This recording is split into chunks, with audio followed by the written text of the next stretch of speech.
नमस्कार। VNM news में आप सभी का स्वागत है। मैं हूं रंजना दवे। देश दुनिया की छोटी बड़ी खबरों से पहले आइए नजर डालते हैं आज की हेडलाइंस पर। चंडीगढ़ मेयर चुनाव में गड़बड़ी पर आप का प्रदर्शन, भाजपा पर वोट चुराने के आरोप।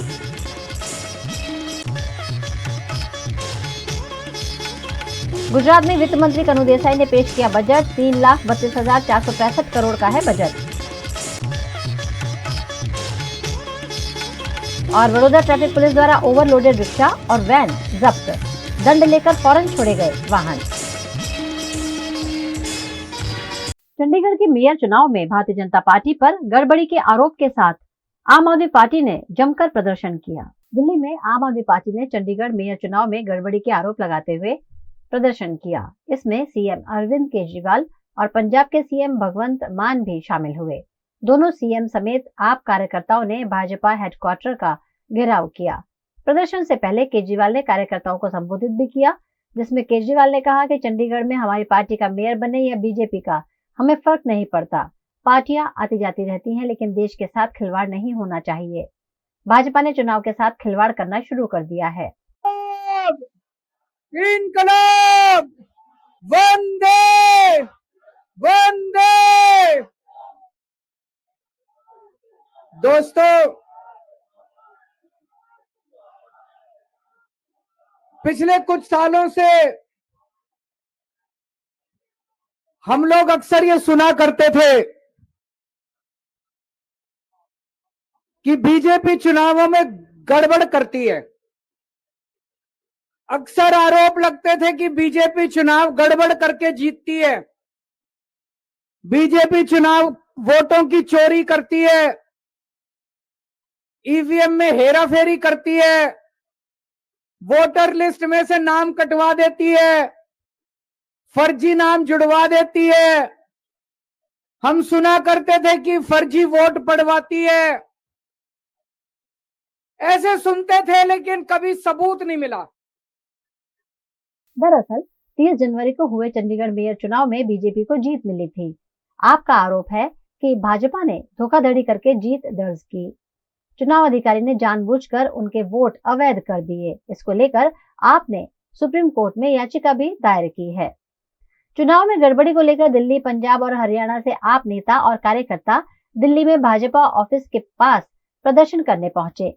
वहीं दूसरी तरफ भाजपा ने भी आपके खिलाफ प्रदर्शन किया।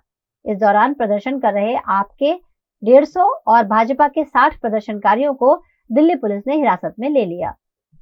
प्रदर्शन को देखते हुए सुबह से आप और भाजपा दफ्तर समेत पूरी दिल्ली में भारी संख्या में पुलिस और पैरामिलिट्री फोर्स की तैनाती की गई। इधर केजरीवाल शराब नीति मामले में आज शुक्रवार 2 फरवरी को भी प्रवर्तन निदेशालय मतलब ईडी के सामने 5वें सम्मन पर भी पेश नहीं हुए। वित्त वर्ष 2024-2025 के लिए आज गुजरात सरकार ने अपना बजट पेश किया, जो अब तक का सबसे बड़ा बजट बताया जा रहा है। गुजरात के वित्त मंत्री कनु देसाई ने आज शुक्रवार को विधानसभा में वित्त वर्ष 2024-25 के लिए 3,32,465 करोड़ का बजट पेश किया। ये गुजरात सरकार का अब तक का सबसे बड़ा बजट है। इस दौरान उन्होंने कई अहम घोषणाएं की। वित्त मंत्री ने इस दौरान 3 नमो योजनाओं को शुरुआत करने का ऐलान भी किया। इस मौके पर नमो लक्ष्मी योजना की घोषणा की गई और कक्षा 9वीं से 12वीं तक पढ़ने वाली 10 लाख बच्चियों को 50,000 स्कॉलरशिप दी जाएगी। गर्भवती महिलाओं के लिए नमो श्री योजना की घोषणा की गई है, जिसके तहत SC, ST, NFSA, PMJ जैसे 11 मापदंड के अनुसार गर्भवती महिलाओं को 12,000 की सहायता दी जाएगी। नमो सरस्वती योजना के तहत कक्षा 11 और 12 साइंस पढ़ने वाले गरीब मध्यम वर्गीय विद्यार्थियों को 25,000 की स्कॉलरशिप दी जाएगी। पीएम पोषण योजना में 60% बढ़ोतरी की घोषणा भी की गई है। अयोध्या धाम में गुजराती यात्रिकों के लिए यात्री भवन बनाने की घोषणा भी वित्त मंत्री ने की है। गुजरात में जन रक्षक योजना के तहत अब सभी इमरजेंसी सेवाओं के लिए सिर्फ 112 नंबर डायल करना होगा। साबरमती रिवर फ्रंट को दुनिया का सबसे बड़ा रिवर फ्रंट बनाया जाएगा।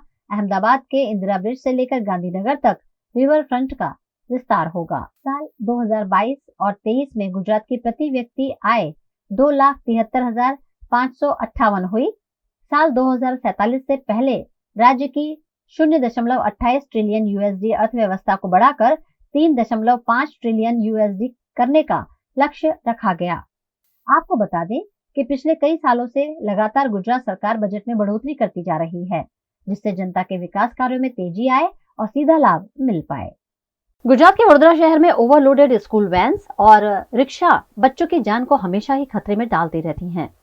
उन पर आज कार्यवाही तो हुई है, पर ये कार्यवाही कैसी हुई है आप खुद देख लीजिए। कहावत है कि जब आग लगती है तभी कुआं खोदा जाता है। वडोदरा शहर में कुछ ऐसा ही साबित हो रहा है।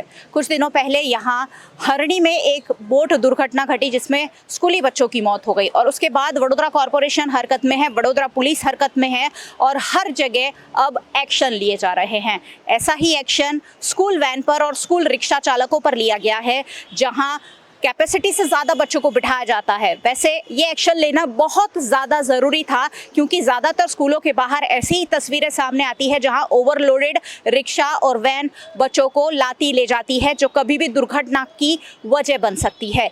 लेकिन सवाल यहाँ ये है कि सिर्फ दुर्घटना हुई तभी कॉरपोरेशन और पुलिस क्यों जागती है? इस कार्यवाही को हमेशा जारी रखना चाहिए। आज भी वडोदरा पुलिस ने वडोदरा ट्रैफिक पुलिस ने के साथ मिलकर अलग अलग इलाके से करीबन 100 जितने रिक्शा और व्हीकल वैन जो है वो डिटेन किए हैं। ये कुछ वाहन यहाँ सयाजीगंज में रखे गए हैं, कुछ भूतड़ी झापा, मोतीबाग, अलग अलग जगहों पर रखे गए हैं और वडोदरा शहर के कई इलाकों से स्कूली वैन को डिटेन किया गया है। स्कूली वैन के जो चालक हैं नियमों का पालन नहीं कर रहे हैं। कैपेसिटी से ज़्यादा जो नियम तय किया गया है उससे ज़्यादा बच्चों को वैन और रिक्शा में बिठाते हैं और ओवर स्पीडिंग भी स्कूल वैन का हमेशा ही मुद्दा रही है, क्योंकि समय पे बच्चों को स्कूल पहुंचाना होता है। ऐसे में बहुत तेज़ रफ्तार जाती हुई रिक्शाएं और वैन हम सभी ने देखी है, जो बच्चों की जान को सीधा सीधा खतरे में डालती है। ऐसे में अब वडोदरा पुलिस ने उन पर एक्शन लेने की शुरुआत की है। कुछ वाहनों को डिटेन किया है, कुछ वाहन छोड़े भी जा रहे हैं। ऐसे में ये कार्यवाही कितनी ठोस रहेगी इस पर ज़रूर नज़र बनाए रखना ज़रूरी है, क्योंकि कार्यवाही करने के लिए और दिखाने के लिए तो हो जाती है, लेकिन वो कार्यवाही कंटिन्यू नहीं हो पाती और ऐसे में जो स्थिति है वो वैसी की वैसी ही बनी रहती है। स्कूल वैन તેમજ સ્કૂલ રિક્ષાના જે વાહન ચાલકો છે તે સરકારશ્રીએ નિયત કર્યાથી વધુ બાળકોને બેસાડીને જતા હોય છે અને એમની જિંદગી જે રીતે જોખમમાં મૂકતા હોય છે તે અટકાવવા માટે અગાઉ અમે સ્કૂલના અલગ અલગ સ્કૂલોના પ્રિન્સિપલ સાથે મારા પોલીસના ટ્રાફિક પોલીસના અધિકારીઓની એક બેઠક લેવામાં આવી હતી અને એમને આ ન કરવા માટે સમજ કરવામાં આવી હતી। છતાં પણ એને નિયંત્રણ વધુ નિયંત્રિત કરવા માટે આજે લગભગ 15 જેટલી ટીમ સ્પેશિયલ રાખી રોડ ઉપર અને એક ડ્રાઈવ કરવામાં આવી રહી છે અને સવારથી અત્યાર સુધીમાં લગભગ 100 જેટલા વાહન રિક્ષા તેમજ સ્કૂલને જે વાહનો છે તેનું વિરુદ્ધ કાર્યવાહી કરવામાં આવી છે। નિયત મર્યાદા કરતાં વધુ જે બાળકોને બેસાડીને લઈ જાય છે તેવા વાહન ચાલકો વિરુદ્ધ કાર્યવાહી આજે કરવામાં આવી રહી છે। વડોદરા શહેર ટ્રાફિક પોલીસે એક સ્પેશિયલ 2 ટીમોની રચના કરી છે। છેલ્લા એક અઠવાડિયાથી આ કામગીરી ચાલી રહી છે અને એ સતત હવે એ જ કામગીરી કરશે કે જે સ્કૂલ વેન અને સ્કૂલ રિક્ષા વધુ મર્યાદા કરતાં વધુ બાળકોને બેસાડી જાય છે એવા બાળકોને જે જિંદગી જોખમમાં મૂકે છે તેઓ વિરુદ્ધ કાર્યવાહી સતત અમારી ચાલતી જ રહેશે। कार्रवाई तो कर दी गई, स्कूली वाहन जब्त भी हो गए, लेकिन कुछ ही घंटों में उन वाहन चालकों ने कोर्ट में दंड भर दिया है और उनके वाहन छोड़े जा रहे हैं। अब यहाँ सवाल ये उठता है कि कुछ ही घंटों के भीतर कैसे भला दंड भरकर वाहन लिए जा सकते हैं। यहाँ वडोदरा पुलिस और वडोदरा ट्रैफिक पुलिस के एक्शन पर भी सीधा सीधा सवाल उठ रहा है कि अगर इसी तरह दंड लेकर वाहन छोड़ने थे तो आखिरकार डिटेन क्यों किए? जिन नियमों का पालन वैन चालक, रिक्शा चालक नहीं कर रहे हैं, क्या ये सुनिश्चित किया गया है कि वो इन नियमों का पालन करेंगे? उनसे कोई मीटिंग नहीं हुई है, उनसे कोई बातचीत नहीं हुई है, वो रूल्स और रेगुलेशन का पालन करेंगे कि नहीं उसकी भी कोई जानकारी नहीं है और उसके बावजूद ये वाहन छोड़े जा रहे हैं और कल से फिर ये वाहन उतनी ही संख्या में बच्चों को सड़कों पर लेकर स्कूल जाएंगे, वापस आएंगे और ऐसे में बच्चों की सुरक्षा फिर एक बार खतरे में ही दिख रही है। गुजरात के वडोदरा की बैंकर्स हॉस्पिटल में ब्रेन डेड युवा मरीज के परिवार ने ऑर्गन डोनेशन करते हुए कई जिंदगियों को बचाया है।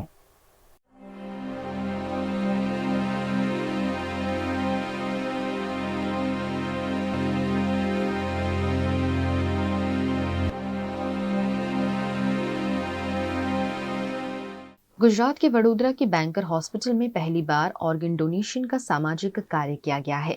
यहाँ के 24 वर्षीय आदित्य जैन नामक युवा मरीज को डॉक्टर ने ब्रेन डेड घोषित किया था, लेकिन फिर भी सदमे में डूबे परिवार ने ऑर्गन डोनेशन का मुश्किल निर्णय लिया। दरअसल मृतक आदित्य जैन ने पहले ही परिवार को बता दिया था कि वो मरने के बाद ऑर्गन डोनेशन करना चाहेंगे और इसलिए परिवार ने उनके लीवर और किडनी का दान कर दिया है। एक ऑफिस में बैठे बैठे उसको एक सीवियर अटैक आया था। लंच किया, वॉशरूम गया और उसके बाद जब बाहर आया तो वो एकदम उस बैठ गया था, अनकॉन्शियस हो गया था। उसके बाद उसको नरहरी हॉस्पिटल में ले गए थे। नरहरी हॉस्पिटल में ले जाने के बाद उसको पता चला, वहाँ पे फर्स्ट एड दिया, डायग्नोस्ट किया कि उसको सीवियर अटैक है। सीवियर अटैक का पता चला तो उन्होंने बोला कि कोई भी एक हार्ट इंस्टीट्यूट जो भी हो उसमें एडमिट कर दीजिए। तो मेरा भी पहले यहाँ पे ट्रीटमेंट हो चुका है, तो हमने रेफ़र किया बैंकर्स में ही हम जाएंगे और बैंकर्स में हमने इसका ट्रीटमेंट लिया। बैंकर्स में आने के बाद पता चला कि इसका सीटी स्कैन और एमआरआई करवाना है। तो एमआरआई के और सीटी स्कैन के रिपोर्ट में आया कि जो हार्ट में क्लॉट था वो ब्रेन स्टेम में चला गया है और जो भी सर्कुलेशन था ब्लड का वो ब्लॉक हो गया है पूरा। उसके बाद बैंकर्स हार्ट इंस्टीट्यूट में वो उसका बैंकर्स ने और उन्होंने डॉक्टर बैंकर और घोष शुभंकर घोष ने उसका सर्जरी किया, क्लॉट को बाहर निकाला, सर्कुलेशन मूवमेंट होने लग गया था। उसके 2 दिन बाद जब वो कॉन्शियस हुआ, ये सब हुआ, रिकॉग्नाइज करने लग गया, उसके बाद 2 दिन बाद एक फिर सीवियर अटैक आया उसको, और जिससे कि उसके लंग्स में पानी भर गया, ब्रेन पूरा लेफ्ट साइड का और राइट साइड का थोड़ा बहुत वो डेड हो गया और उसके बाद कॉन्शियस नहीं हुआ। मेरे बेटे में पहले से एक ऐसी भावना थी कि डैडी, वो बोलता भी था कि डैडी जब भी मैं ऐसा कुछ होगा तो मैं ऑर्गन डोनेट करूँगा, उसकी पहले से भावना थी। ही वॉज जस्ट 24 और जब ये चीज़ बोली थी तब तो ही वॉज जस्ट 21। तो उसने पहले से ही हमको तो बोल दिया था कि प्लेज में करने वाला हूँ, लेकिन अभी जब प्लेज तो किया नहीं था उसने, लेकिन अभी जब उसकी भावनाएं थी तो हमने जब यहाँ पे हॉस्पिटल में हमसे पूछा गया कि क्या करना है तो हमने इमीडिएट हाँ बोला और हमने डोनेट करने का प्लान डिसीजन लिया।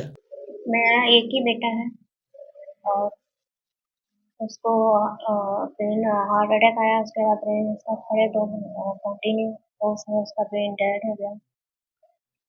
और उसके बाद उसका कोई लाइफ बचा ही नहीं। ब्रेन डेड हो गया था उसका। उसके बाद हमने 48 घंटे उसको देखा था कि शायद कुछ चमत्कार या कुछ हो जाए, पर कुछ भी नहीं। उसके लंग्स भी खराब हो गए थे, हार्ट भी उसका नहीं था, ब्रीथिंग नहीं था। तो फिर डिसीजन तो क्या है, भगवान का आगे पे कोई डिसीजन नहीं। फिर हमने कहा ठीक है, उसकी इच्छा थी कि ऑर्गन्स डोनेट करने, तो हमने ऑर्गन्स डोनेट कर। सबको अपने बच्चे का, अगर कोई छोटी उम्र में जाता है बच्चा, तो अपने ऑर्गन्स देने चाहिए जिससे दूसरे की जान बच सके। ये अच्छी चीज है।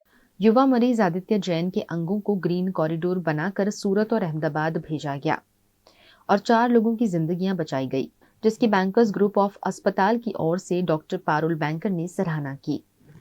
टुडे हमारे लिए बहुत ही शोक और आनंद 2 घटना हो रही है।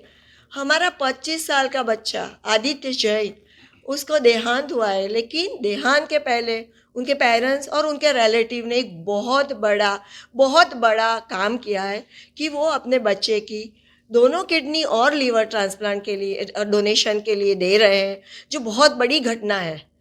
इतना यंग डेथ होने के बावजूद भी वो लोग तैयार हो गए कि चलो हम हमारे बच्चे के ऑर्गन डोनेट करें। और ये ऑर्गन डोनेट करने से भले ना आदित्य अभी हमारे बीच में नहीं रहा, लेकिन उसकी यादें तो हमेशा रहेगी। जिंदगी में हम किसी को एक क्षण भी एक्स्ट्रा नहीं दे सकते, करोड़ों रुपया दो तो भी 1 मिनट आपका जीवन लंबा नहीं हो सकता। लेकिन ये तो बहुत ही बड़ी घटना है कि 4 लोगों को आदित्य की वजह से जिंदगी मिल रही है। और मेन बात जो किसी को नहीं मालूम है, 2 चीज़ बताने का मन कर रहा है।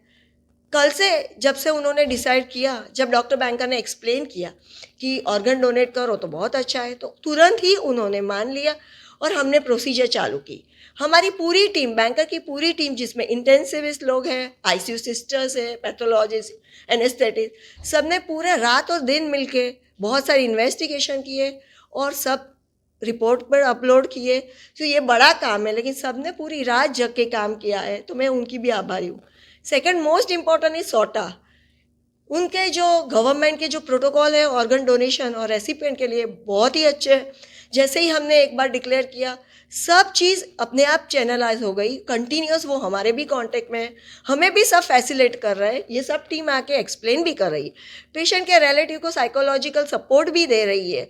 और बहुत आनंद की बात है कि मुख्यमंत्री वो भी पेशेंट के रिलेटिव को प्रमाण पत्र देंगे, उनका बहुमान करेंगे।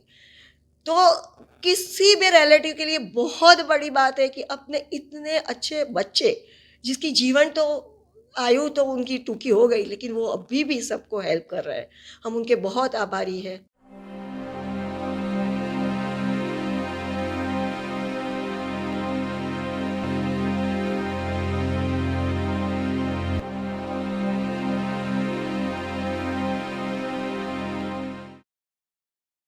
गुजरात के वडोदरा में म्युनिसिपल कमिश्नर द्वारा पेश किए गए बजट पर स्थायी समिति के सदस्य चर्चा कर रहे हैं। वडोदरा महानगर पालिका के म्युनिसिपल कमिश्नर दिलीप राणा ने स्थायी समिति समक्ष 2024-2025 के वर्ष का ड्राफ्ट बजट पेश किया है। 5,500 करोड़ से ज्यादा के इस बजट पर चर्चा के लिए स्थायी समिति के सदस्यों की बैठक का आयोजन किया गया। ड्राफ्ट और रिवाइवल बजट में रेवेन्यू खर्च और कैपिटल खर्च मुद्दे इस बैठक में चर्चा की गई। कैपिटल खर्च में जो प्रोजेक्ट चल रहे हैं उसमें बजट कोड के तहत खर्च का आवंटन किया जाता है। इस बैठक में हुई चर्चा पर स्थायी समिति के अध्यक्ष डॉक्टर शीतल मिस्त्री ने जानकारी दी। कमिश्नर श्री दिलीप राणे रजू करेला बजट पर चर्चा करवा माटे स्थायी समिति આજે ત્રીજા દિવસે ચર્ચા કરવા સભ્યો સાથે મીટિંગ રાખવામાં આવેલી હતી।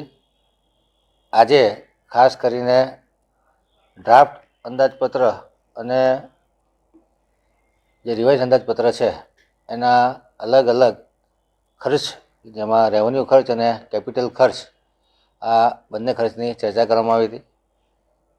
કેપિટલ ખર્ચમાં જે કોઈ પ્રોજેક્ટો ચાલે છે એના એકાઉન્ટ કોડ પ્રમાણે બજેટ કોડ પ્રમાણે પૈસાવડી ફાળવણી કરવામાં આવે છે। એમાં મોટાભાગના ખર્ચા અમૃત, સ્વર્ણિમ, નાણાં પંચની ગ્રાન્ટ, વ્યવસાય વેરાની ગ્રાન્ટમાંથી થતા હોય છે। કેપિટલ ખર્ચમાં એના કોડ રાખી અને ખૂટતા વધતા પૈસાનો ખર્ચ કરવામાં આવે છે। એવી જ રીતે રેવન્યુ ખર્ચ કે જે કોર્પોરેશનના રિકરિંગ ખર્ચા છે, જે ફિક્સ ખર્ચા છે, એ ખર્ચાની પણ આજે ચર્ચા વિચારણા કરવામાં આવી।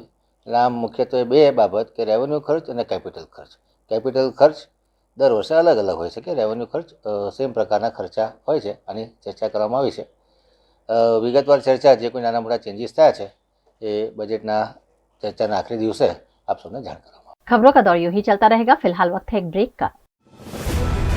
Part of the RR Global Conglomerate with a presence in over 50 countries, RR Kabel is a leading Indian wires and cables brand. A wide range offering excellent quality and trustworthiness. RR also has a wide range of lighting solutions. Choose from several options that can light up your home or office. Presenting appliances from RR, increasing the style quotient of your home. Delivering convenience every day. RR fans, lighting solutions, air coolers, water heaters, irons and more. When it comes to trust, quality and convenience, ask for home appliances from RR Kabel, your one-stop electric goods solutions provider. Bharat ले रहा है electric अंगड़ाई। क्यों ना हम साथ चले, साथ चले, साथ बढ़े, साथ बढ़े, देश मेरे, देश मेरे। देश को ले जाए नई दिशा की ओर। आपका जॉय, भारत का जॉय।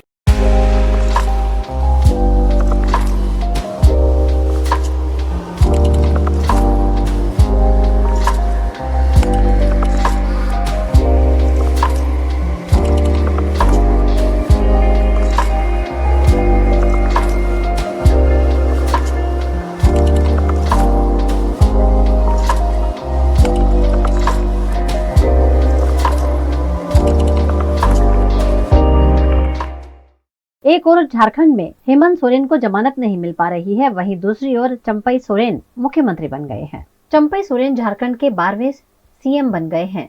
राज्यपाल सीपी राधाकृष्णन ने आज शुक्रवार दोपहर 12:20 पर उन्हें शपथ दिलवाई। चंपई के साथ कांग्रेस के आलमगीर आलम और आरजेडी के सत्यानंद भोक्ता ने भी मंत्री पद की शपथ ली। ऐसा कहा जा रहा है कि चंपई सरकार में 2 डिप्टी सीएम हो सकते हैं। सरकार को 10 दिन में बहुमत साबित करना होगा। शपथ के बाद सभी विधायक हैदराबाद के लिए रवाना हो गए। हेमंत सोरेन के जमीन घोटाले में गिरफ्तारी के बाद चंपई सोरेन को विधायक दल का नेता चुना गया था। राज्यपाल ने गुरुवार देर रात 11 बजे उन्हें सीएम पद की शपथ के लिए बुलाया था। शपथ ग्रहण के बाद जेएमएम कांग्रेस के विधायक चार्टर्ड प्लेन से हैदराबाद के लिए रवाना हो गए हैं। वहीं आज ही सुबह झारखंड के पूर्व मुख्यमंत्री हेमंत सोरेन को सुप्रीम कोर्ट से बड़ा झटका लगा है। कोर्ट ने गिरफ्तारी के खिलाफ सोरेन की याचिका पर सुनवाई करने से इनकार कर दिया है। सुप्रीम कोर्ट ने उनसे कहा, आपको पहले हाई कोर्ट जाना चाहिए था। कोर्ट ने कहा कि हम एक व्यक्ति को अनुमति देंगे तो सभी को देनी होगी। जांच एजेंसी ने सोरेन को 31 जनवरी की रात को गिरफ्तार किया था।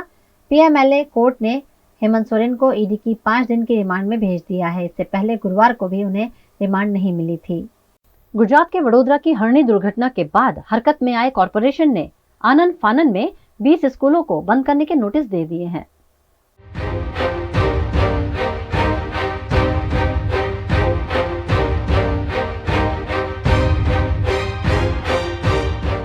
गुजरात के वडोदरा शहर में घटी हरणी बोट दुर्घटना के बाद अब वडोदरा महानगर पालिका अचानक एक्शन में आ गया है। अचानक बच्चों की सुरक्षा को लेकर सतर्क हुए वडोदरा महानगर पालिका ने कई जगह कई चीज़ों को बंद करवा दिया है। बोटिंग तो बंद हो ही गई है, लेकिन अब वडोदरा शहर में कॉरपोरेशन संचालित ही 20 सरकारी स्कूलों को नोटिस दी गई है और कहा गया है कि आपके स्कूल खस्ता हाल है, ऐसे में जल्द से जल्द बच्चों को वहां से अन्य स्कूल में स्थानांतरित कर दिया जाए। अब यहाँ सवाल सबसे बड़ा ये उठता है कि इन बच्चों को स्थानांतरित करने की जिम्मेदारी आखिर किसकी है।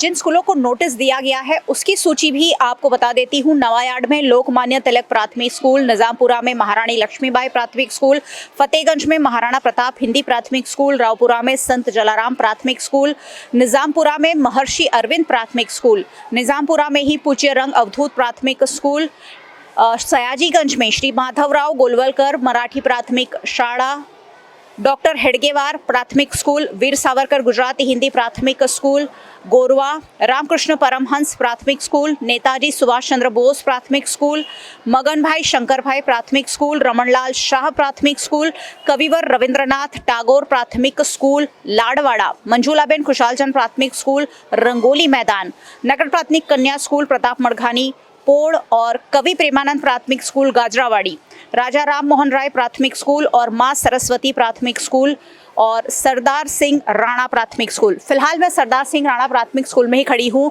और 40 साल पुरानी ये इमारत है। यहाँ करीबन 200 बच्चे पढ़ते हैं, रोज़ पढ़ते हैं, जहाँ प्राथमिक शिक्षा बच्चों को दी जाती है। लेकिन क्योंकि 40 साल पुरानी बिल्डिंग है, ऐसे में बच्चों के स्वास्थ्य पर सीधा सीधा खतरा है, उनकी जान पर सीधा सीधा खतरा है और इसीलिए इस बिल्डिंग को अब अमान्य घोषित किया गया है और बच्चों को स्थानांतरित करने की बात कही गई है। वैसे बच्चों को कहाँ स्थानांतरित किया जाएगा उसका कोई क्लैरिफिकेशन नहीं दिया गया है और अगर स्कूल खस्ता हाल है तो उसकी मेंटेनेंस कब होगा, कैसे होगा, उसकी भी कोई जिम्मेदारी अभी तक तय नहीं की गई है। स्कूलों को नोटिस तो दे दिया गया है, परिपत्र यहाँ पहुँच चुके हैं, लेकिन बच्चे कहाँ जाएंगे, कौन से स्कूल में उन्हें स्थानांतरित किया जाएगा, उसका कोई क्लैरिफिकेशन नहीं होने की वजह से फिलहाल तो जो स्कूलों को नोटिस दिए गए हैं वो भी संचालित ही है। वडोदरा कॉरपोरेशन संचालित ज़्यादातर सरकारी स्कूलों की स्थिति ऐसी ही है जहाँ स्लैब टूटे फूटे नज़र आएंगे, बड़ी बड़ी दरारें नज़र आएगी और बार बार इन पर कॉरपोरेशन का ध्यानाकर्षण भी कराया जाता है, लेकिन कॉरपोरेशन द्वारा ही ध्यान नहीं दिया गया है और इसीलिए स्कूलों का मेंटेनेंस संभव नहीं हो रहा है।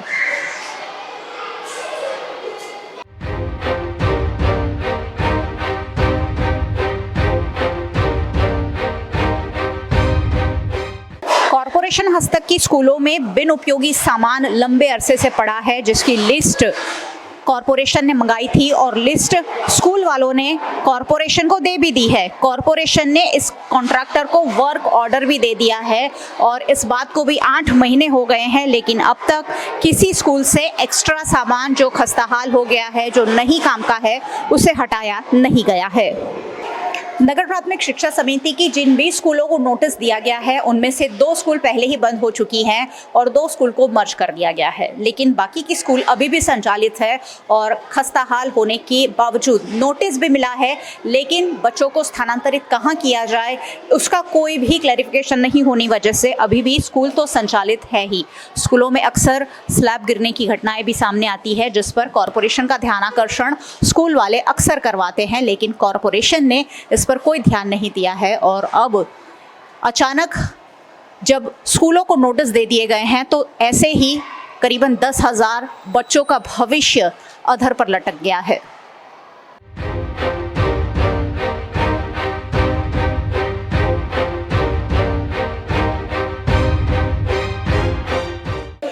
जिन स्कूलों को नोटिस दिया गया है उन स्कूलों की इमारत खस्ताहाल होने और उनके रिपेयरिंग की मांग के लिए 10 से 15 बार कार्यकारी इंजीनियर और वार्ड ऑफिसर को अवगत करा दिया गया है, लेकिन कार्यवाही नहीं हुई है। और अब नौबत ये आई है कि अचानक कॉरपोरेशन ने इन स्कूलों को स्थानांतरित कराने की सूचना तो दे दी है, पर ये बच्चे कहाँ जाएंगे वो अभी स्पष्ट नहीं है।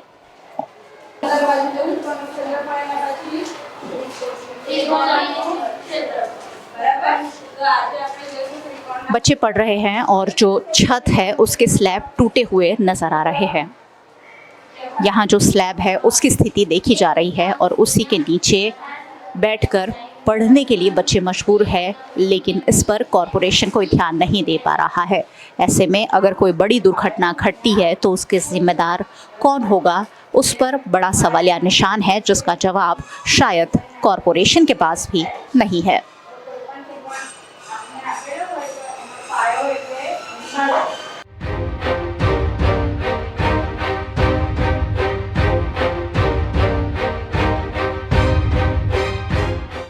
सरकारी स्कूलों में जहां नोटिस दी गई है वहां खिड़कियां टूटी पड़ी हैं, दरवाजे टूटे हुए हैं, लेकिन किसी तरह इन स्कूलों में बस बच्चों को पढ़ाने का काम चल रहा है। कॉरपोरेशन की लापरवाही यहाँ खुलकर सामने आती है क्योंकि ये सारी स्कूलें कॉरपोरेशन के संचालित है और अब आप देखेंगे तो करीबन सभी दरवाज़ों और खिड़कियों की कुछ ऐसी ही स्थिति है कि वहाँ लकड़ी की पाटियाँ लगा लगा कर ही काम चलाया जा रहा है। बच्चे पढ़ते हैं और अब इन बच्चों को स्थानांतरित करने की नौबत आई है। ऐसे में ये बच्चे कहाँ जाएंगे? करीबन 10,000 बच्चे हैं जिन्हें स्थानांतरित करना होगा अगर इन 20 स्कूलों को बंद करना है, और इन 20 स्कूलों का मेंटेनेंस कैसे होगा उस पर भी एक बड़ा सवालिया निशान है।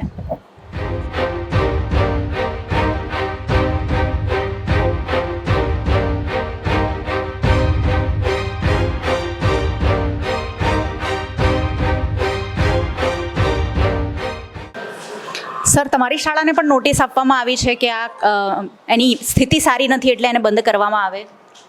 હું વોર્ડ ઓફિસમાંથી આવેલી છે, એમ લોકોએ જાણ કરી છે કે ભાઈ આપનું મકાન આટલું જૂનું છે. કેટલા વર્ષો થઈ ગયા સર? મકાન બને 40 વર્ષ. 40 વર્ષ થઈ ગયા. અને અહીંયા કોઈ દુર્ઘટના જેવું ઘટી રહ્યું છે કે કંઈ કાંગરા ગરતા હોય કે એવું કંઈ? હા, વચ્ચે થોડું ઉપરથી પડ્યું હતું એક વખતે, નીચે તો એને અમે કરીને એ કરાવી લીધું છે. અમે અવારનવાર લખીને આપીએ છીએ, ત્યાં જણાવીએ છીએ કે ભાઈ અમારી મેન્ટેનન્સની જરૂર. વોર્ડ ઓફિસમાં લખો છો કે કોર્પોરેશનમાં લખો છો? તો કોઈ કાર્યવાહી થઈ છે સાહેબ? ના, આવીને હમણાં જ અમારા ટોયલેટ બ્લોકને એ બધું હમણાં જ બનાવ્યું છે અમે, અને એના માટે અમે લખીને આપીએ છીએ, પણ હજી કંઈ એ થયું નથી ત્યાંથી. તમને કંઈ કહેવામાં આવ્યું છે કે આ બાળકોને હવે ક્યાં શિફ્ટ કરવા? જો સ્કૂલ બંધ કરવાની નોટિસ આપે તો બાળકોને ક્યાં લઈ જવા, એવું કંઈ સ્પષ્ટ કરવામાં આવ્યું છે? હા, એ કે છે ભાઈ હમણાં ભાઈ જૂનું મકાન છે આપણું, 40 વર્ષ જૂનું મકાન છે, તો કે છે એને તમે લોકો જે અમે આવીને તપાસ કરી જઈશું, અહીં આવશે એ લોકો વોર્ડ ઓફિસમાંથી, પણ ત્યાં સુધી કંઈ બને કે એવું થાય તો કે છે તમે એની वैकल्पिक व्यवस्था क्या करो, એવું જણાવ્યું છે. वार्ड ऑफिस को अवगत करा दिया गया है कि स्कूल की स्थिति अच्छी नहीं है, लेकिन कोई कार्यवाही नहीं हुई है और इसीलिए नोटिस के बावजूद स्कूल शायद चालू रखने पड़ सकते हैं, क्योंकि स्थानांतरित करने का जो निर्णय है वो तो सुना दिया गया है, लेकिन स्थानांतरित कहाँ करना है उसके आदेश अभी तक जारी नहीं हुए हैं। ऐसे में बच्चे ऐसी स्थिति में पढ़ने के लिए मजबूर है।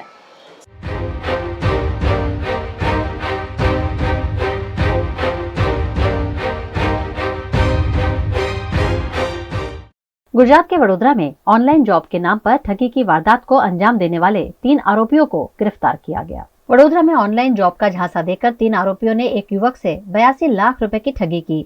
आरोपियों ने युवक को व्हाट्सएप और टेलीग्राम पर टास्क कंप्लीट करने के नाम पर धोखाधड़ी की, जिसके बाद साइबर ब्रांच की टीम ने तीनों आरोपियों को तकनीकी और वैज्ञानिक सूत्रों की मदद से धर दबोचा। पुलिस ने आरोपियों के पास से 8 मोबाइल, 12 सिम कार्ड और 3 लैपटॉप भी जब्त किए। साइबर क्राइम वडोदरा शहर में एक युवक के साथ 82.60 लाख का टास्क जॉब करने के बहाने फ्रॉड किया गया था, जिसके तहत एक गुना दाखिल किया गया था। उसमें 3 आरोपी की धरपकड़ की गई है। इसमें से एक जो मेन अकाउंट है उसका टर्नओवर 1.81 करोड़ है और 20 कंप्लेन पूरे एनसीआरटी पोर्टल में नोट की गई। ये जो कंप्लेन है उसमें जो टेलीग्राम आईपी की डिटेल्स आई है वो दुबई की आई है, जो बैंक अकाउंट की डिटेल्स है वो इंडिया की है। तो उसी दिशा में आगे इंफॉर्मेशन लेके तपास जारी। गुजरात की डायमंड सिटी सूरत में नए जिला कलेक्टर ने अपना पदभार संभाल लिया है। गुजरात के सूरत में जिला कलेक्टर शालिनी अग्रवाल की जगह डॉक्टर सौरभ पारगी ने ली है। नए जिला कलेक्टर के रूप में डॉक्टर सौरभ पारगी ने आज अपना चार्ज संभाल लिया है। इस मौके पर कलेक्टर कार्यालय के अधिकारियों द्वारा गर्मजोशी के साथ नए कलेक्टर का स्वागत किया गया। मीडिया से बात करते हुए डॉक्टर सौरभ पारगी ने सबके साथ मिलजुल कर सूरत शहर का विकास करने की कटिबद्धता जताई है। आज रोज सूरत कलेक्टर तरीके चार्ज संभाळेल છે અને આવતા સમયમાં સુરતના વિકાસ માટે આપણે બધા સાથે મળીને પ્રયત્ન કરીએ અને કામ કરીએ એની શુભેચ્છા પાઠવું। गुजरात के महानगर राजकोट में प्रधानमंत्री नरेंद्र मोदी के हाथों 15 फरवरी को एम्स का लोकार्पण किया जाएगा। देश के प्रधानमंत्री नरेंद्र मोदी 10 से 15 तारीख के बीच गुजरात दौरे पर आ रहे हैं। वडोदरा में आयोजित होने वाले आदिवासियों के महासम्मेलन में शिरकत करने के लिए प्रधानमंत्री नरेंद्र मोदी वडोदरा आएंगे और उसी वक्त 10 से 15 फरवरी के बीच राजकोट में एम्स का लोकार्पण भी देश के प्रधानमंत्री नरेंद्र मोदी के हाथों किया जा सकता है, जिसकी तैयारियां राजकोट जिला कलेक्टर प्रभाव जोशी द्वारा शुरू कर दी गई हैं। एम्स के लोकार्पण की तैयारी प्रशासन द्वारा जोरों शोरों से की जा रही है। राजकोट एम्स में ओपीडी विभाग की कार्यवाही संपूर्ण रूप से पूरी हो गई है। कुछ वक्त पहले ही मुख्यमंत्री कार्यालय से एम्स के deputy director colonel doctor Puneet Arora के साथ ऑनलाइन समीक्षा की गई थी। इस मामले पिछले सप्ताह कलेक्टर प्रभाव जोशी ने एम्स पर सरकार के अलग अलग विभाग के अधिकारियों की उपस्थिति में मीटिंग का भी आयोजन किया था, जिसे देखते हुए इसी महीने एम्स का लोकार्पण होने की पूरी संभावना जताई जा रही है। गुजरात के वडोदरा के कुछ छात्रों द्वारा चेन्नई के चुनील चौधरी के साथ लाखों रुपए की धोखाधड़ी की गई होने के आरोप लगाए गए हैं, जिस पर एडवोकेट भाविन व्यास ने पत्रकार परिषद का आयोजन किया। वडोदरा शहर के फोनिक्स इंटरनेशनल स्कूल के विद्यार्थियों ने ठगी का एक जाल बनाया और चेन्नई के एक भाई है चुनील हनुमान राम चौधरी जो बिजनेसमैन है, उनके साथ एम्स के डॉक्टर का नाम लेके कि मैं I am a doctor of AIIMS hospital, ये उत्सव योगेश भाई माली जो भाईली में रहता है उसने अपने आप को डॉक्टर बताया और 21 लाख रुपए की छेतरपिंडी की। उसके खिलाफ 13 जनवरी 2024 को एफआईआर हुई है, परंतु उसके सामने खोटी ओळख देने का गुना दाखल हो, साइबर फ्रॉड का गुना दाखल हो, ऐसी हमारी मांग है। आज भी आरोपी बाहर बिंदास घूम रहे हैं, राजकीय पीठबल है या क्या है, क्योंकि ये भाई आज चेन्नई से दूसरी बार आए। बड़ौदा पुलिस का बहुत बहुत आभार है, पुलिस कमिश्नर के कारण ये एफआईआर 2 साल बाद दाखिल हुई है, परंतु 21 लाख की छेतरपिंडी एक विद्यार्थी ने की है। फोनिक्स इंटरनेशनल स्कूल के प्रिंसिपल को इन्होंने जान की, फरियादी ने, तो भी प्रिंसिपल ने कोई कोऑपरेट नहीं किया। तो ये स्कूल के प्रिंसिपल अंदर शामिल है। बड़ौदा की ये बड़ी बड़ी स्कूलों के विद्यार्थी ये साइबर क्रिमिनल्स बनते जा रहे हैं, तो स्कूल के ऊपर भी नजर रखनी चाहिए। और ये बैंक ऑफ बड़ौदा का जो 100 करोड़ का डिमांड ड्राफ्ट इसको बताया, तो किसने बनाया? तो उसकी जो 465, 467, 68, 71 की कलम भी एफआईआर में दाखिल की जाए कि बैंक सरकारी है, बैंक ऑफ बड़ौदा का 100 करोड़ का निधि किसने बनाया? उत्सव माली ने बनाया, ध्रुव पटेल ने बनाया, रुद्र पटेल ने, या विधि कुमावत करके जो लड़की है वो भी आरोपी है। तो ये पूरी गैंग है विद्यार्थियों की। तो अगर ये सब क्रिमिनल ने ये किया है तो और भी गुने किए होंगे, और भी क्राइम किए होंगे, तो और लोग विक्टिम बाहर आए। इस हेतु से समाज को जानकारी मिले।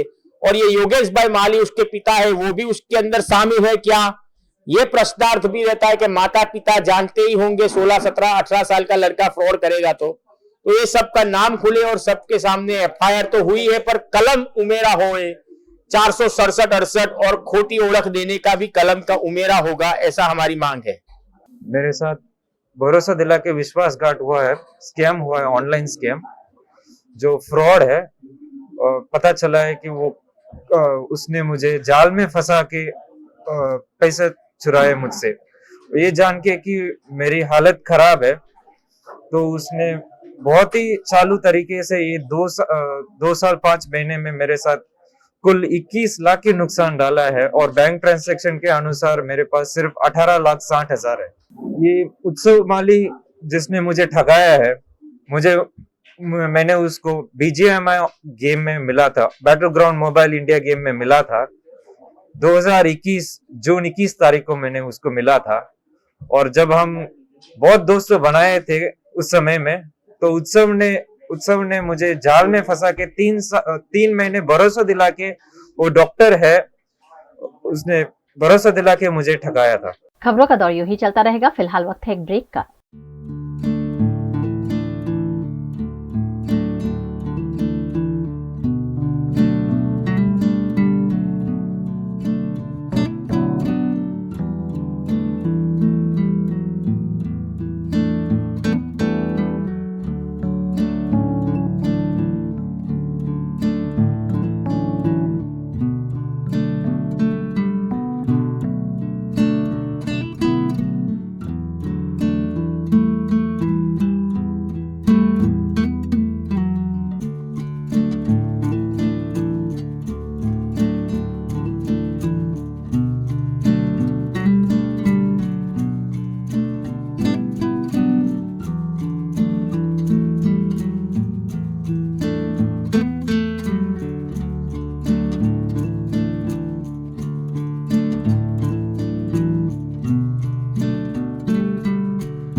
ये पहल है बच्चों को अपने मनोभाव से अवगत कराने की।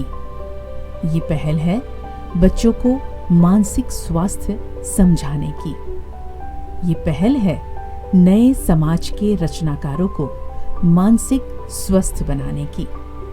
ये पहल है VNM फाउंडेशन की, बच्चों को बेहतर कल की ओर ले जाने की।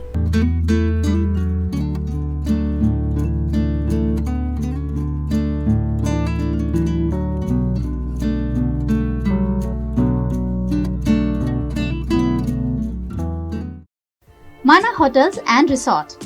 राजस्थान में उदयपुर रणकपुर को करना हो एक्सप्लोर या उत्तराखंड में ऋषिकेश में करनी हो धार्मिक यात्रा, माना होटल्स आपके स्टे को बनाएंगे हमेशा के लिए यादगार। राजस्थान की ऐतिहासिक विरासत के बीच माना होटल्स का कंफर्टेबल स्टे आपको कराएगा अद्भुत अनुभूति। माना होटल्स के लग्जरियस प्रीमियम रूम्स और विलास है बेहद शानदार। ऋषिकेश की वादियों में माना होटल्स का होम स्टे देता है शानदार घर का feel. Next time, plan your holidays with Mana Hotels. Contact 8107888800. Gujarat के वडोदरा में सोकलिन द्वारा सस्टेनेबल अर्बन ट्रांसपोर्टेशन सॉल्यूशन विषय पर सेमिनार का आयोजन होने जा रहा है, जिसकी जानकारी पत्रकार परिषद में दी गई। गुजरात के वडोदरा में सोकलिन द्वारा सस्टेनेबल अर्बन ट्रांसपोर्टेशन सॉल्यूशंस विषय पर 4 फरवरी को सेमिनार का आयोजन लक्ष्मी विलास पैलेस के बैंक्वेट हॉल में आयोजित किया है, जिसमें वडोदरा की राजमाता शुभांगिनी राजे गायकवाड़, सोकलिन के उप प्रमुख डॉक्टर संजय पंडित और गिफ्ट सिटी के डायरेक्टर प्रोफेसर चैतन्य वैद उपस्थित रहेंगे। सेमिनार में मुख्य अतिथि के तौर पर अकोटा विधायक चैतन्य देसाई और वडोदरा स्टैंडिंग कमेटी के चेयरमैन डॉक्टर शीतल मिस्त्री मौजूद रहेंगे। सेमिनार में डॉक्टर शीतल मिस्त्री वडोदरा क्षेत्र के VMC की पहल और योजनाओं के बारे में विस्तार से बताएंगे। साथ ही वक्ता के तौर पर doctor OP Agarwal, writer IAS doctor IP Gautam मौजूद रहेंगे। सोकलिन संस्था 43 इयर्स से पर्यावरण के जो प्रश्न है उनको सॉल्व करने के लिए वडोदरा में कार्यरत है। इसका एक भाग ये है कि हर साल हम एक सेमिनार रखते हैं कि जो बर्निंग इश्यू है आज के दिन में, उसके ऊपर हम चर्चा करते हैं। हमने सॉलिड वेस्ट मैनेजमेंट पे किया है, ई वेस्ट पे किया है, सोलर एनर्जी पे, ऐसे हर एक साल एक एक विषय को पकड़ के उसके ऊपर ऊंडाण में चर्चा करते हैं। तो इस बार हमने ये किया है कि अर्बन ट्रांसपोर्टेशन, हम शहर में देखते हैं कि सबसे बड़ी समस्या, हम घर से बाहर निकलते हैं तो ट्रैफिक में फंस जाते हैं, ट्रैफिक में धुआं खाते हैं, तो ये सब जो चीज़ें हैं तो हर एक नागरिक को परेशानी लाती है, तो उसको कैसे सॉल्व किया जाए। तो वडोदरा के लिए हम कंसंट्रेट करेंगे कि वडोदरा के लिए क्या अपनाना ज़्यादा अच्छा रहेगा। सोक्लीन संस्था जो अनेक वर्षों से पर्यावरण के लिए काम कर रही है, ये आप लोग जानते ही हैं। तो उस संस्था के द्वारा एक सेमिनार अभी इस रविवार को रखा है, सस्टेनेबल अर्बन ट्रांसपोर्ट सॉल्यूशंस। तो ट्रांसपोर्ट की क्या फैसिलिटीज़ अपने शहर में है, क्या प्रॉब्लम्स क्या है, लोगों को क्या तकलीफ होती है, और रास्तों किस तरह के रास्ते हैं जो ट्रांसपोर्टेशन के लिए अच्छे रहे, ये सभी का विचार करके एक सेमिनार रखा है, जिससे कि पर्यावरण का संभाल हो सके और लोगों की सुविधा भी बढ़े। तो इस सेमिनार में बहुत जानकार निष्णात आने वाले हैं जो इस विषय पे जिन्होंने अभ्यास किया है और कार्य किया है। नीति आयोग से आने वाले हैं श्री ओपी अग्रवाल, जो उन्होंने ट्रांसपोर्टेशन पे जो निष्णात है। तो इस प्रकार अनेक दूसरे लोग भी इस बार आने वाले हैं, जिनके वजह से बहुत रस भरी चर्चा होगी और हमारे शहर के लिए क्या हम अच्छा कर सकेंगे, और लोगों के दृष्टि से, पर्यावरण के दृष्टि से ये एक विचार विमर्श रखा है। और मुझे आशा है कि इसके बाद कुछ अच्छा निकाल लगेगा जो हम सरकार को भी बता सकेंगे। उनके भी प्रतिनिधि हमारे साथ हैं, तो उनके द्वारा हम ये जो भी सोल्यूशन निकलेगा उसको हम आगे ले जा सकेंगे। गुजरात के वडोदरा में हरणी दुर्घटना मामले वडोदरा पेरेंट्स एसोसिएशन द्वारा अभिभावकों के साथ पुलिस को आवेदन पत्र देकर स्कूल पर कार्यवाही करने की मांग की गई है। वडोदरा की हरणी बोट दुर्घटना में 12 बच्चे और 2 शिक्षकों ने अपनी जान गंवाई है, जिनके लिए लगातार न्याय मांगा जा रहा है। इसी के तहत वडोदरा पेरेंट्स एसोसिएशन ने अभिभावकों के साथ पुलिस कमिश्नर को आवेदन पत्र देकर मामले में दोषी स्कूल संचालकों और कॉर्पोरेशन के अधिकारियों पर कार्यवाही की मांग की है। गुजरात के वडोदरा की रावपुरा विधानसभा में आधार कार्ड में सुधार का कार्यक्रम विधायक बालकृष्ण शुक्ल के प्रयासों से आयोजित किया गया। गुजरात विधानसभा के मुख्य दंडक और रावपुरा के विधायक बालकृष्ण शुक्ल के जनसंपर्क कार्यालय पर आधार कार्ड सुधार का कार्यक्रम आयोजित किया गया। आधार कार्ड में नाम, पता, जन्म तारीख में बदलाव के लिए बड़ी संख्या में नागरिक रावपुरा विधानसभा पहुंचे और इस कैंप का लाभ लिया। कार्यालय बाग के जलाराम मंदिर निकट इस जनसंपर्क कार्यालय में सुबह से ही बड़ी संख्या में लोग आधार कार्ड में सुधार के लिए पहुंचे। इस मौके पर भाजपा के कार्यकर्ता और स्थानीय नगर सेवकों की भी उपस्थिति रही। विधानसभा मुख्य दंडक और रावपुरा विधानसभा लोकप्रिय धारासभ्य मान्य बालकृष्ण शुक्ला साहेब ने પોતાની ઓફિસે આજથી આધાર કાર્ડ અને આધાર કાર્ડ સુધારા કેમ્પનું આયોજન કરવામાં આવ્યું છે। તમે જોઈ શકો છો કે રાવપુરા વિધાનસભાના અલગ અલગ નાગરિકો પોતાના આધાર કાર્ડમાં નાની મોટા સુધારા હોય કે નવું આધાર કાર્ડ કરાવવાનું હોય કે એડ્રેસ ચેન્જ કરવાનું હોય, એના માટે લાઈનો પડેલી છે। આધાર કાર્ડનો કેમ્પ દર શુક્રવારે રાવપુરા વિધાનસભાના કાર્યાલય પર નાગરિકો માટે ખુલ્લો મૂકવામાં આવેલો છે। દરેક નાગરિકોને વિનંતી કરું છું કે પોતાના આધાર કાર્ડમાં નાની મોટી જે શક્તિઓ રહી હોય તે આવીને અહીંના કાર્યકર્તાઓ પાસેથી માર્ગદર્શન મેળવી કયા કયા જરૂરી પુરાવા જોઈએ છે, કેવી રીતે આધાર કાર્ડમાં સુધારો કરી શકે, એનું માર્ગદર્શન મેળવીને આનો લાભ લે। गुजरात के जूनागढ़ के केशोद में जिला पुलिस द्वारा संवाद से सुरक्षा के जरिए नागरिकों की दिक्कतों का संज्ञान लिया गया। जूनागढ़ जिला पुलिस केशोद विभाग द्वारा संवाद से सुरक्षा के माध्यम से 3 बात आपकी और 3 बात हमारी कार्यक्रम का आयोजन किया। केशोद बाईपास निकट आयोजित कार्यक्रम में बड़ी संख्या में लोगों की उपस्थिति रही। पुलिस ने इस कार्यक्रम के दौरान व्यापारियों को अपनी दुकानों के अंदर और बाहर सीसीटीवी कैमरा लगाने का अनुरोध किया। साथ ही नागरिकों की दिक्कतों को जानकर उनके निराकरण की कोशिश भी कार्यक्रम में की गई। इस मौके पर तालुका विकास अधिकारी, PGVCL के अधिकारी, मामलतदार और अन्य विभाग के अधिकारी भी उपस्थित रहे ताकि नागरिकों की समस्याओं को फौरन सुलझाया जा सके। એ 4 પોલીસ સ્ટેશનના વિસ્તારમાં આગેવાનો, સરપંચ શ્રી, વહીવટદારો તેમજ મામલતદાર શ્રી કેશોદ, ટીડીઓ શ્રી કેશોદ તેમજ પીજીવીએસએલના ડેપ્યુટી ઇજનેર શ્રી કટારિયા સાહેબની હાજરીમાં ત્રણવા તમારીનો કાર્યક્રમ યોજવામાં આવ્યો હતો. પોલીસ અધિક્ષક શ્રી હાજર રહેવાના હતા, પરંતુ અનિવાર્ય કારણસર એ હાજર નહીં રહી શક્યા. અને આ રીતે કાર્યક્રમ યોજવામાં આવ્યો એમાં 4 પોલીસ સ્ટેશન વિસ્તારના આગેવાનો તેમજ સરપંચશ્રીને વહીવટદારશ્રીઓ હાજર રહેલા, તેમજ ગામના પ્રતિષ્ઠિત આગેવાનોને પણ પોલીસ સ્ટેશને બોલાવેલા, તેઓ પણ હાજર રહેલા. તેઓ તરફથી પણ પ્રશ્નો રજૂ કરવામાં આવ્યા છે.